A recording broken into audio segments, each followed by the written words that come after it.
ఈరోజు మీ అందరిని చూస్తే ఇంత ఉత్సాహానికి కారకులైనటువంటి గజల్ శ్రీనివాస్ గారు ప్రత్యేకంగా ఆయన అభినందిస్తున్నా.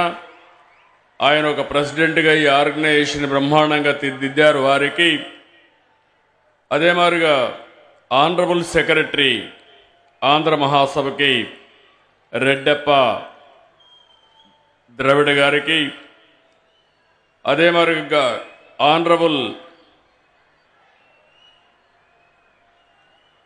కన్వీనర్ ఆంధ్ర మహాసభకి రామచంద్రరాజు గారు, స్థానిక శాసనసభ్యురాలు గల్లా మాధవి గారు, రామాంజనేయులు గారు ఈరోజు ఇంత ఉత్సాహంగా, మామూలుగా సినిమా ప్రోగ్రాం అంటే ఇంత ఉత్సాహం చూపిస్తారు, కానీ ఈరోజు మీరు చూస్తే 3వ ప్రపంచ తెలుగు మహాసభల కోసం ఇంత పెద్ద ఎత్తున తరలి వచ్చిన మీ అందరికీ మనస్ఫూర్తిగా అభినందనలు, ధన్యవాదాలు, మనస్ఫూర్తిగా కృతజ్ఞతలు. సంక్రాంతి కంటే ముందు వచ్చిన మన అమ్మ భాష పండుగ ఇది. మాతృభాషకు మనం ఇచ్చే గౌరవ వందనం ఈ ప్రపంచ తెలుగు మహాసభలు. ఈ మహత్తర కార్యక్రమాన్ని తలపెట్టిన ఆంధ్ర సారస్వత పరిషత్తుకు అభినందనలు. తెలుగువారి ఆత్మగౌరవాన్ని చాటి చెప్పిన శ్రీ ఎన్టీఆర్ గారి పేరున ఈ వేదికకు పేరు పెట్టినందుకు కృతజ్ఞతలు. తెలుగు భాషకు ఎంతో ఘన చరిత్ర ఉంది. వందలాది భాషలున్న మన దేశంలో కేవలం 6 భాషలకు మాత్రం ప్రాచీన హోదా లభించింది. అందులో తెలుగు ఉండడం మనందరికీ గర్వకారణం. హిందీ, బెంగాలీ, మరాఠీ తర్వాత దేశంలో ఎక్కువ మాట్లాడే భాష తెలుగు భాష. ప్రపంచం మొత్తం మీరు చూస్తే దగ్గర 10 కోట్ల మంది తెలుగు మాట్లాడుతున్నారు. ఈరోజు ఈ మీటింగ్కి 40 దేశాల నుంచి ప్రతినిధులు వచ్చారంటే వారందరికీ స్వాగతం పలుకుతున్నా. ఆంధ్రప్రదేశ్ రాష్ట్ర ప్రభుత్వం తరపున చెప్పి మరొక్కసారి విజ్ఞప్తి చేస్తున్నా. ఇలాంటి సభలు తెలుగు భాష పరిరక్షణకు, గొప్పతనాన్ని చాటేందుకు ఉపయోగపడతాయి. ఇందుకు మనస్ఫూర్తిగా ఆంధ్ర సారస్వత పరిషత్తుకి నా ధన్యవాదాలు. పెద్దలందరూ మాట్లాడారు, అనేక విషయాలు చెప్పారు. తెలుగు రచనలు అనగానే మనకు గుర్తొచ్చేది ఆది కవి నన్నయ్య. ఆయన రాసిన మహాభారతం, కవిత్రయం నుంచి అష్టదిగ్గజాల వరకు, గురజాడ నుంచి శ్రీ దాశరథి వరకు ఎందరో మహానుభావులు తెలుగు భాషకు పనిచేశారు. తెలుగు వైభవాన్ని చాటారు. పోతన భాగవతం, శ్రీనాథుడి భీమఖండం, వేమన, సుమతి, భాస్కర పద్యాలు మర్చిపోలేం. ఇప్పుడే పెంబసాని చంద్రశేఖర్ గారు చెప్పారు, ఆయన ఏ విధంగా అయితే పిల్లలు పెంచుతున్నారో అదేవిధంగా అందరం కానీ పిల్లల్ని పెంచగలిగితే తెలుగు భాష ఎక్కడికి పోదు, ప్రతి ఇంట్లో ఉంటుంది. ప్రపంచంలో మనం ఎక్కడున్నా మన భాష శాశ్వతంగా ఉంటుందని చెప్పి కూడా నేను మీకు తెలియజేస్తున్నా. అన్నమయ్య, రామదాసు, వెంగమాంబ, మొల్ల ఇలా భక్తి మార్గంలోనూ తెలుగుకు వన్నె తెచ్చారు. తెలుగును విశ్వవ్యాప్తం చేశారు.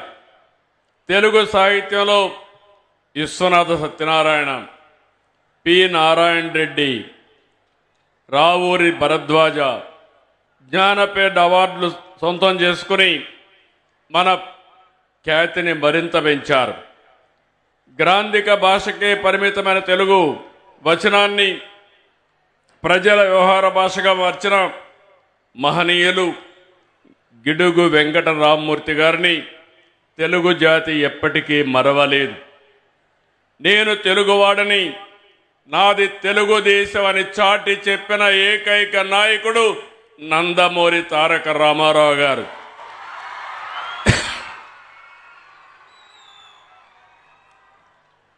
అప్పటి వరకు తెలుగు వారిని మదరాసీగా పిలుస్తూ ఉంటే కాదు, తెలుగువారు ఒకరున్నారని, తెలుగువారి ఆత్మగౌరవాన్ని ప్రపంచానికి చాటి చెప్పిన ఏకైక నాయకుడు ఎన్టీఆర్ అని చెప్పి కూడా మరొక్కసారి గుర్తు చేస్తున్నా.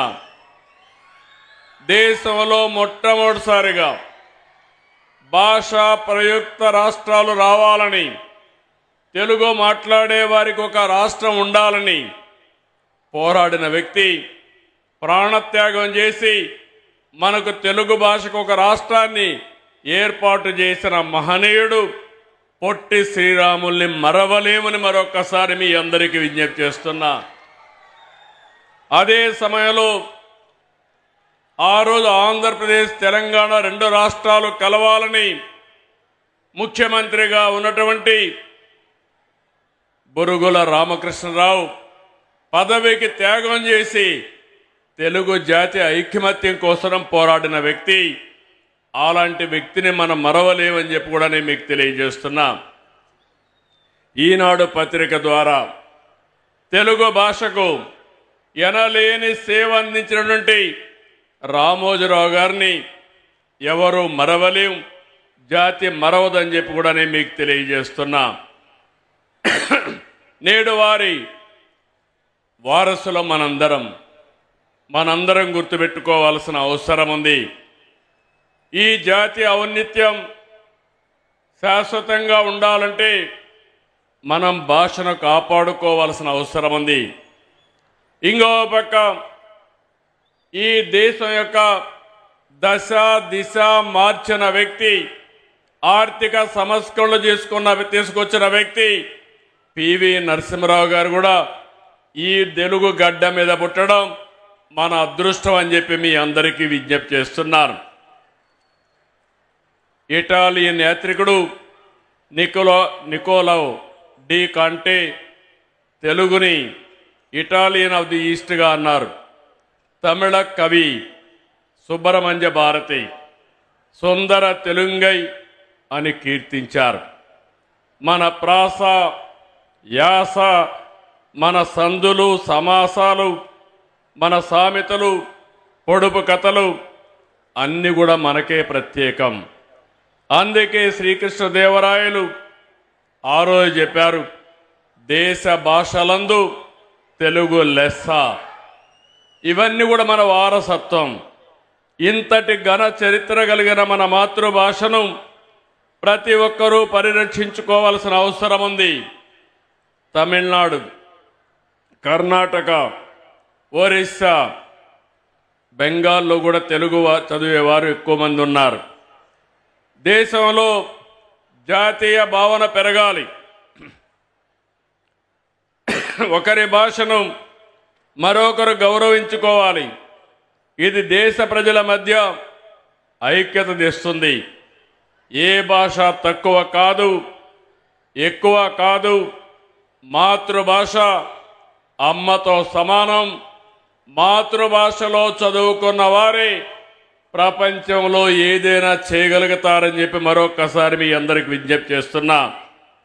అమ్మ భాష లేకపోతే మన జీవితాలకు, మన జాతికి అర్థమే ఉండదు.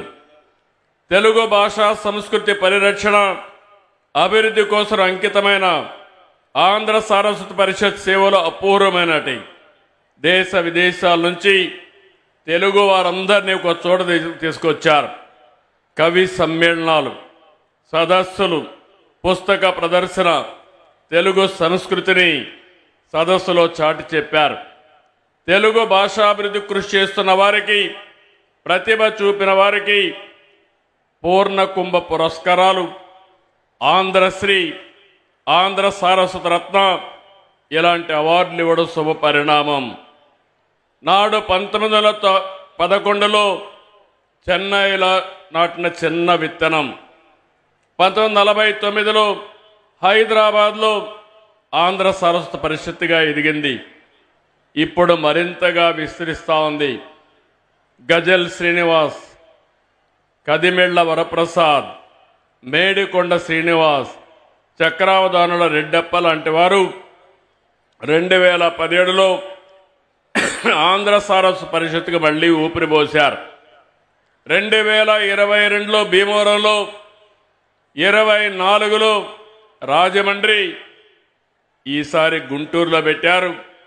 రాబోయే 27లో మారిషస్లో పెడుతున్నారు.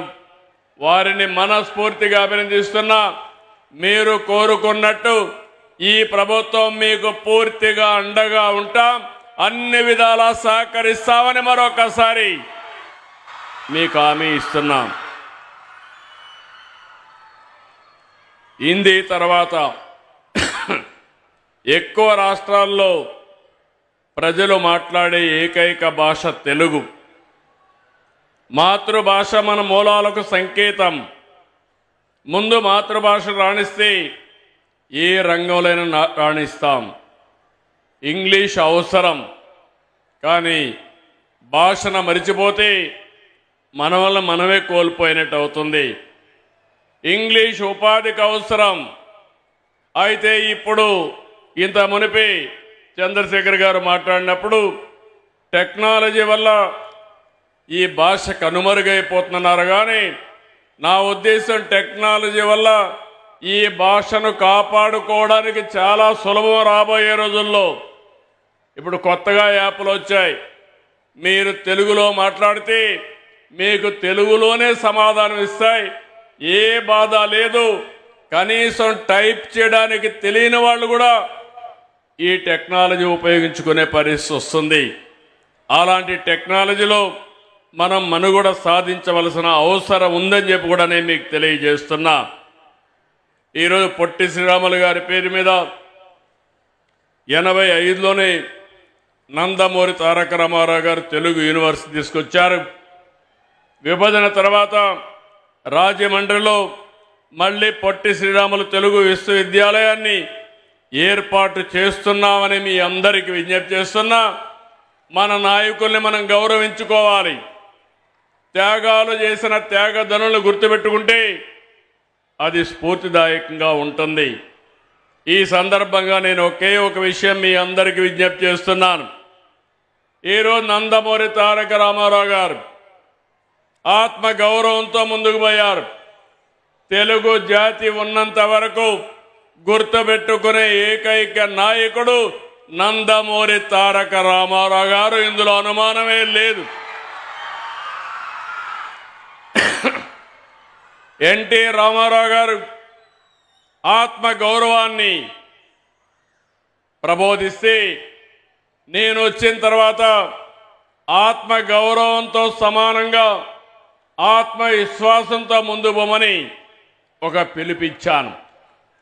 ఆ పిలుపుతో ఓసారి నాకెంతో సంతోషం.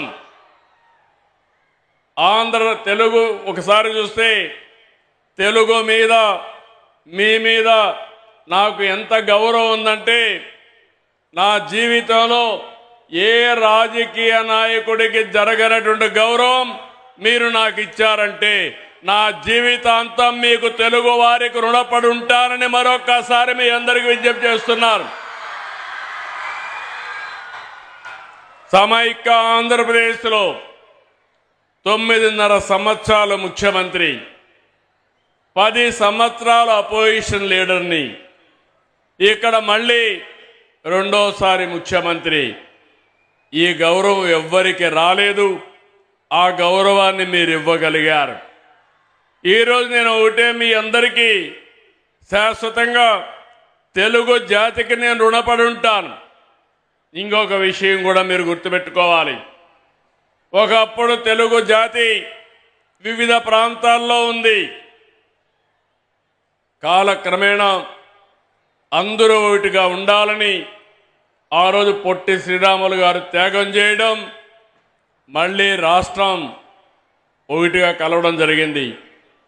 తెలుగు జాతి అనేక సందర్భాల్లో కలిసి ఉన్నాం, కొన్ని సందర్భాల్లో విడిపోయాం. ఇప్పుడు తెలుగు జాతికి 2 రాష్ట్రాలు వచ్చాయి. ఒకటి తెలంగాణ, ఒకటి ఆంధ్రప్రదేశ్. మీ అందరూ ఈ సందర్భంగా ఒకటి గుర్తుపెట్టుకోవాల్సిన అవసరం ఉంది.